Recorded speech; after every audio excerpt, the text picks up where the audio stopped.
Então, para terminar essa nossa sessão, antes de iniciarmos os debates, eu queria convidar, então, o Stephen Karekesi, nosso convidado da África, do Quênia, diretor do AFREPREM, coordenador do projeto Cogem for África, e que vai, então, nos falar sobre a visão do ponto de vista da África em termos de biocombustíveis.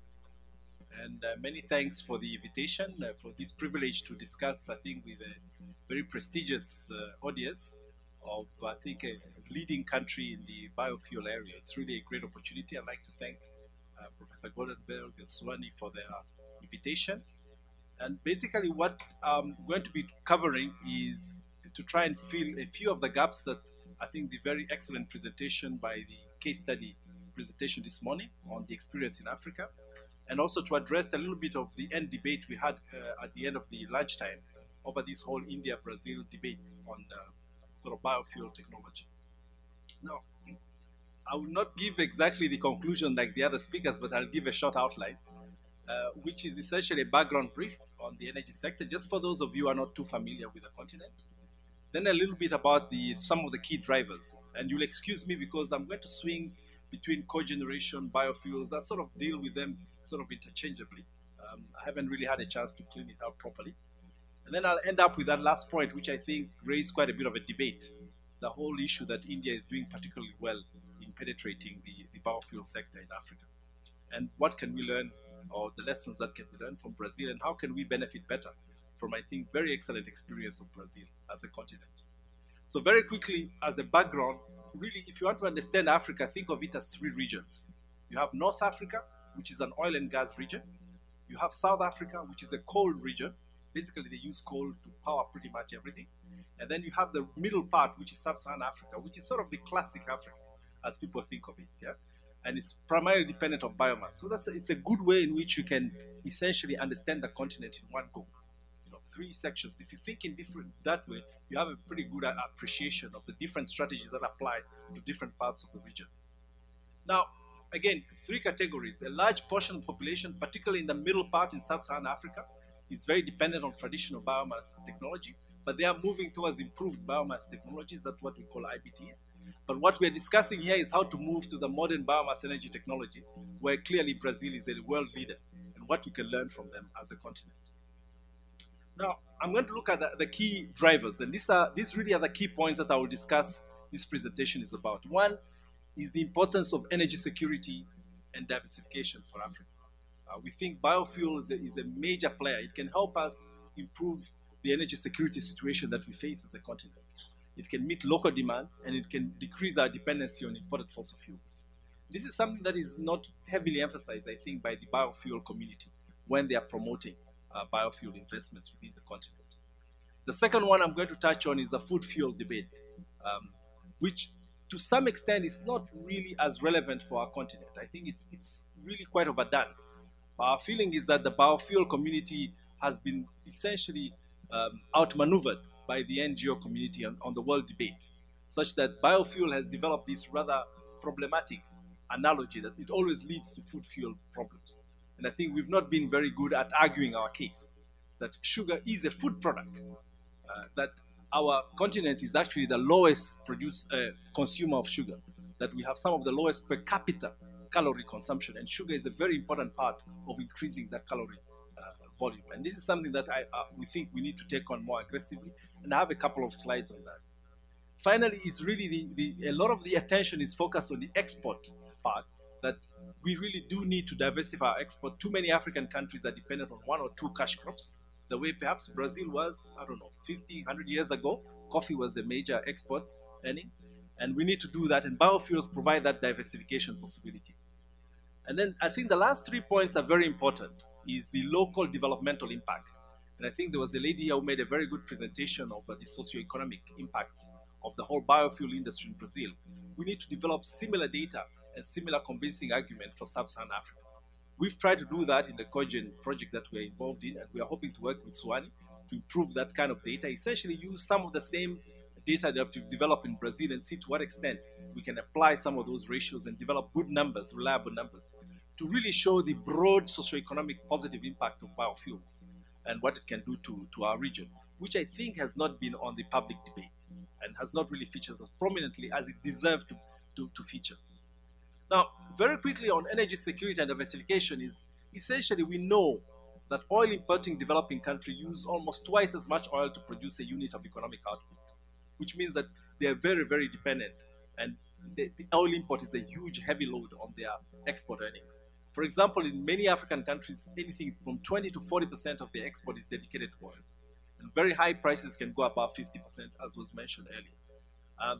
And what is very interesting is that the amount of money essentially we send out every year in many sub-Saharan African countries to import oil is almost equivalent to the amount of money that we obtain in terms of debt relief, which was a big thing, if you remember, 10 years ago for sub-Saharan Africa.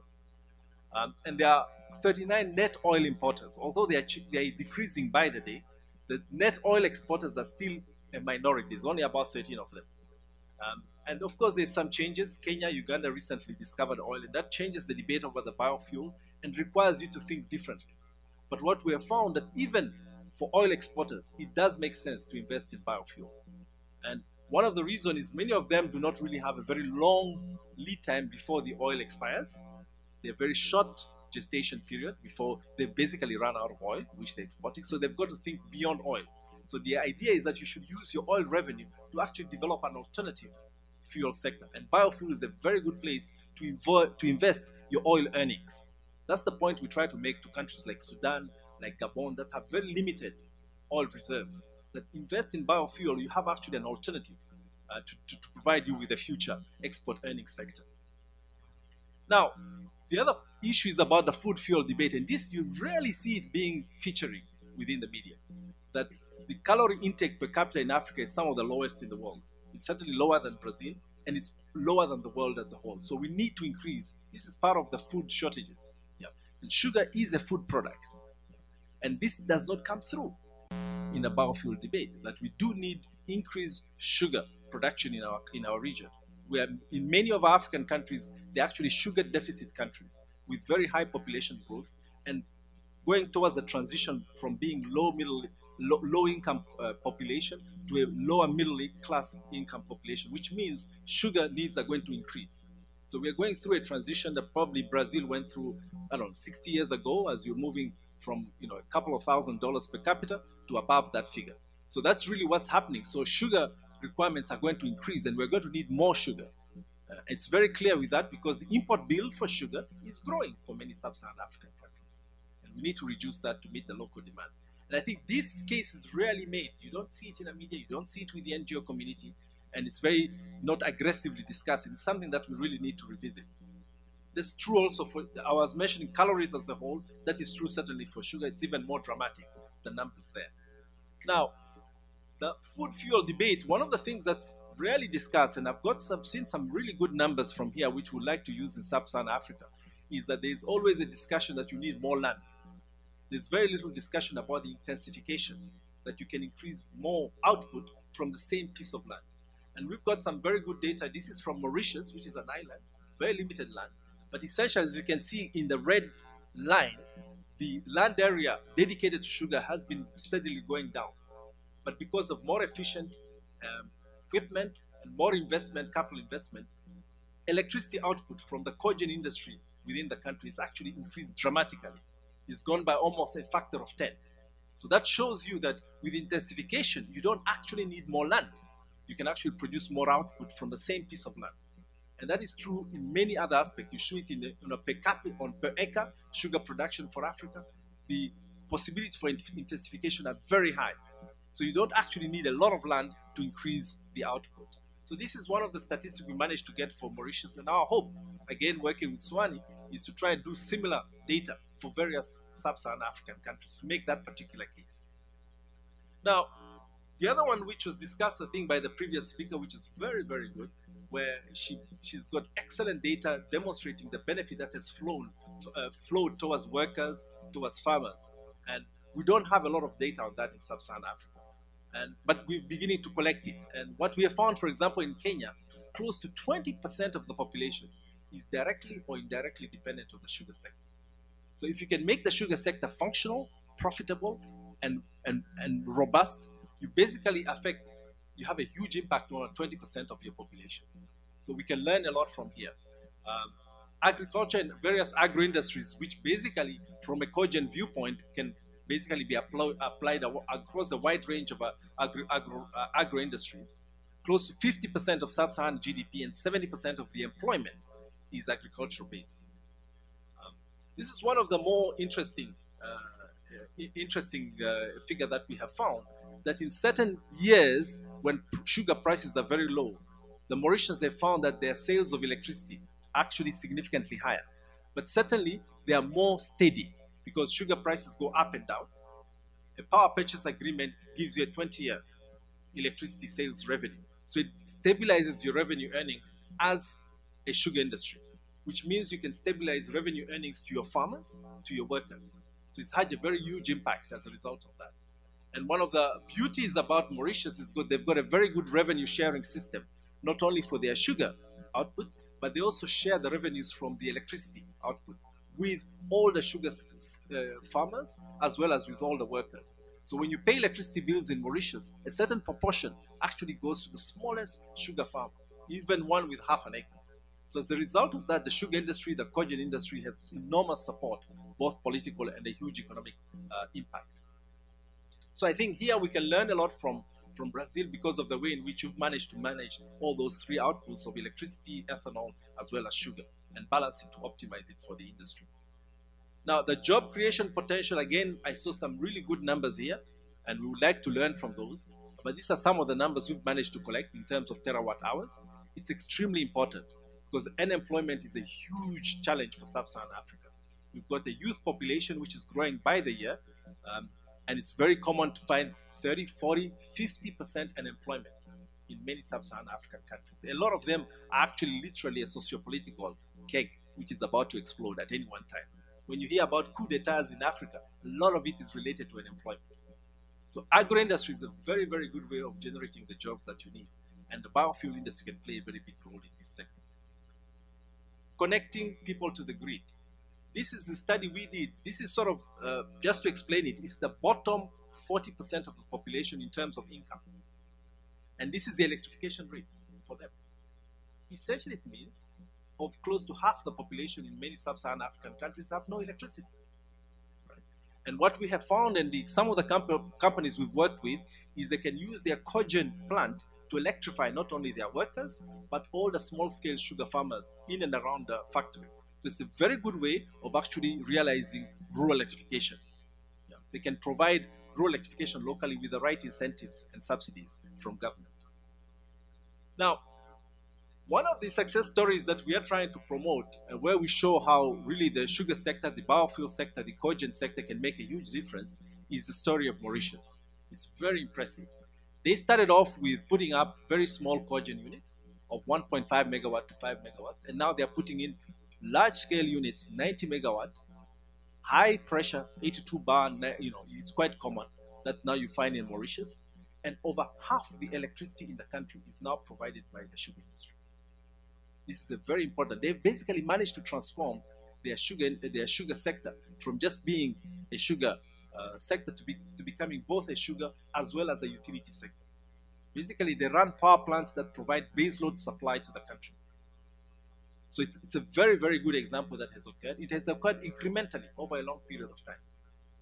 And actually, the project that we are currently running with support of the African Development Bank and UNEP is to take the Mauritian success story and replicate it across sub-Saharan Africa using various incentives.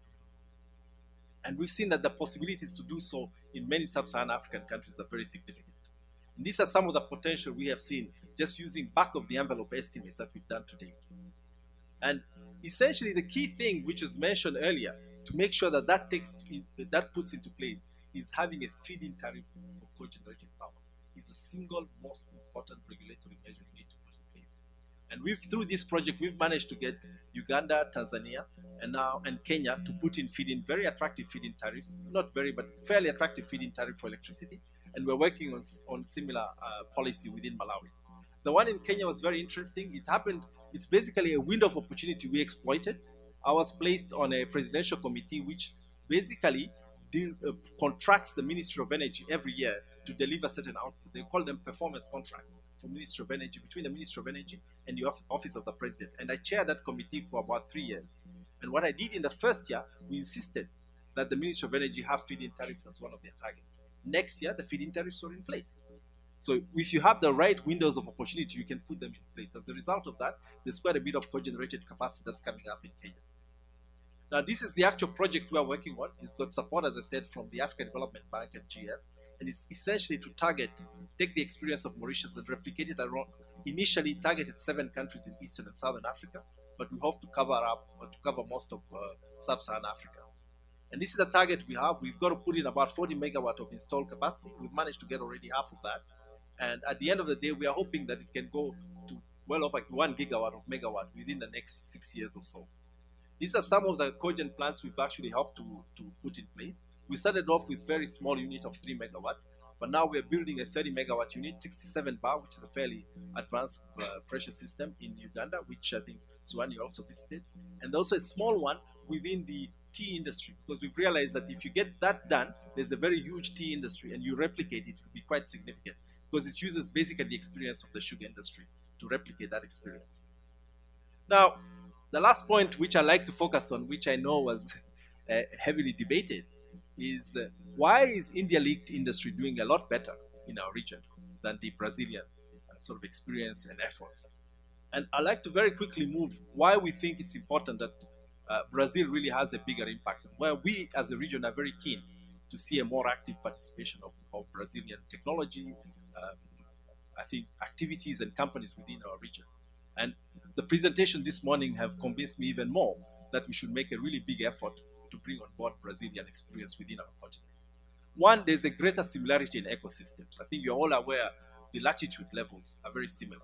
So there's a lot of the varieties you develop here are applicable within Sub-Saharan Africa. You also have the experience of moving from small scale to larger scale systems. You've got a very good historical experience we can learn from. I think you've got a well-earned reputation. We've actually seen some of your equipment. We are familiar with the turbine, some of the turbine equipment of dress-arounds that are made here in Brazil. And they have a very good reputation for being reliable and very solid performance track record. They may not be always the cheapest, but you'll get a very good performance from them. So they have developed a very good, I think, reputation. So the question is, why is it more being done in terms of Brazilian participation within our region? The other thing that I have found very interesting, which I've learned here, is that I think the socio-economic, I would say, corporate social responsibility that you've developed here in Brazil of your companies is quite attractive. You've got a very strong sense of social responsibilities that I've seen coming across very strongly, and it was also made in the presentation this afternoon. Something, to be honest, we do not see with Indian companies involved within our region. So this is one of the reasons it's very important, we feel, that our region needs to bring in, I think, Brazilian to compete really with some of the Indian companies and provide a greater diversity of the choices that is faced. And although it's true, India has certain historical and language links within our region, Brazil does have that, especially with Portuguese-speaking Africa. Now, how have the Indians really done well within our region? I think one thing they have done is they have focused less on greenfield projects. They have focused on existing agri-industry, existing sugar factories. And they have not been shy to start with very small-scale sugar companies. They are willing to invest in 500 million tons of sugar per year, half a million tons of sugar per year production factory systems, which I sense people are not as keen to be involved at that level in this in Brazil. They're willing to start small and to take that risk. But as a result of that presence, that physical presence, gives them a very big advantage to pick up opportunities as they arise, to develop the contacts at the policy level, to influence regulatory changes. So really my appeal here is that one should not be too shy to start small. And I think the earlier speakers with experience in Tanzania and Mozambique have made that very point. It really pays off to start small because it gives you a physical presence. It may not cost you a lot either to start small. And this is what really I'd like to point out. That's the last slide here. It's important for Brazil to find a way to establish local presence. You know, what we normally get, let me explain the way our experience in Africa has been with Brazil. You get large, high-powered team turning up at conferences, on missions, accompanying the president or the minister. They are in for 2 weeks, they appear in the newspaper, they make a splash, then they disappear. And it's very difficult thereafter to continue the dialogue. So you need to find a way of creating a local presence and staying the course. It may cost you a little bit, but I think it will pay off in the long term. I think the other way to do it would be to develop some kind of local partnerships. It's understandable that you may not want to risk your capital to do 500,000-ton sugar factory, which you know is not economically competitive.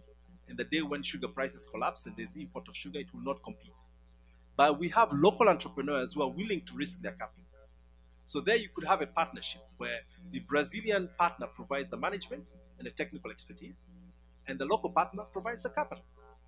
And that is possible. The Mauritians have done that, where the local partner raises the capital, but they do not have the expertise and do not have the management team. So they sign a technology agreement and they sign a management agreement. So it gives them a presence at very low risk of capital. And it allows you then to identify the big opportunities as and when they come. And you'll be able to you'll get basically your feet on the ground and be able to actually grasp those opportunities. I think the other one, of course, is where you've had some success in doing large-scale greenfield projects. Use them as the basis to look at the other expansion projects that are available, to do some of the smaller scale activities within the region. So, for example, if you've got a large-scale greenfield project, Brazilian-owned, in Tanzania, that team can do something in Uganda, which is smaller scale, or in Kenya, or in Mozambique, which are neighborhood, and the cost is not very high. But it gets you a feet in the ground in that country. When a similar large-scale investment turns up, you'll have a physical presence within that country. Now, the one where we are very keen, and we will be talking to our policymakers for that, because we've really understood the sensitivity to scale that Brazil has, is that there is a large number of state sugar companies that are now being slated for privatization. A lot of them are small scale, but if they were aggregated, they could be at a large scale enough to attract the kind of investment interest that Brazil has. And I think we'll be working on our end with our policymakers to try and package these sugar companies. Some of them are literally adjacent to each other. You know, they're in the same sugar belt, but they're just separate companies. They're state-owned. So why not combine 2 or 3 so that you have 2 million tons of sugar output, and then you can get very serious attention, I think, from Brazil. So we'll certainly be working from our end with our policymakers to think of aggregating some of these small state sugar companies that they plan to privatize so that they're attractive enough to investors. Then finally, I think you should really build on some of the successful efforts. As I said, we've made some very good experiences on turbines here for Brazilian turbines. We've seen some very good efforts to adopt your agricultural systems. You have a very good reputation for automation, monitoring equipment. And I think those teams are there. We've seen turbine teams staying and doing excellent work within our region from Brazil. So that could be used again to provide you a local presence from which you can invest and see some of the large-scale biofuel investment opportunities within our region. So I think my appeal here is let's work together. Let's try and make sure our region is not left only to India, right?